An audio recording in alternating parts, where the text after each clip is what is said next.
Anyways, like I was saying before, I was so rudely interrupted.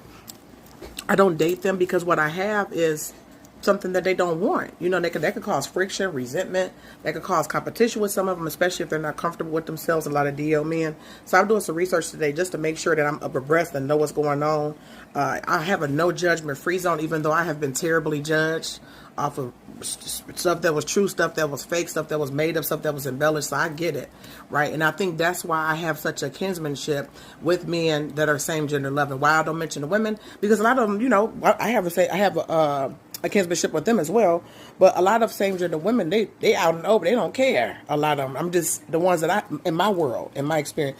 A lot of them just be like, yeah, this is what I like and this is what it is. I'm like, okay. You know, and I have kinsmanship with them as well because a lot of times they are marginalized and I have been put in those positions where you kind of pushed off to the side. You consider weird, out of the ordinary. So I always just would like for people just to live out and walk out in their truth. But anytime, what was I saying? My kid's father. Okay. So I had a situation with my kids, one of my kids' dads, I have two.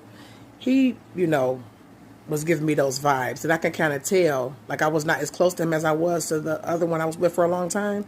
So I could kind of tell, okay, we make better friends.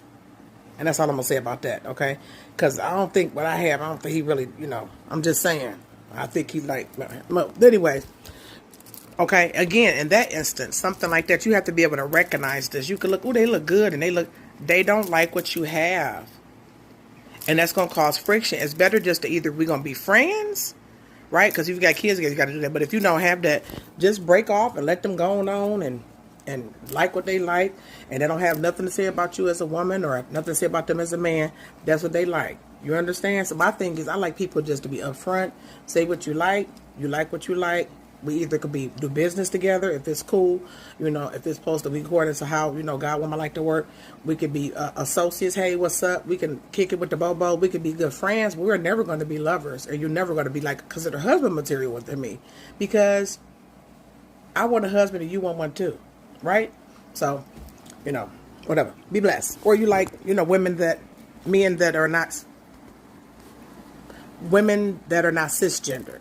You like other type of women, right? So you have to be open about that as well. If it's a certain look that you're going for, because a lot of them are drop dead gorgeous, okay? And I'm very comfortable with myself to say that. I mean, they hair be laid to the gods. Face beat to the gods. Body be like pound, pound, pound. If that's what you like, that level of a feminine presence that's like a perfectionist type of thing, go for it. Go right on ahead. They can't have no kids and they ain't got no stretch marks, stuff like that. So go, hey, that's what you like. I'm never going to be that, and I never want to look like that. I don't want to get the surgery where you think I got to look like that. I'm not going to be drawing my eyebrows on. I'm just saying. I'm not going to be having no wig stuff later. I'm not going to be doing that. So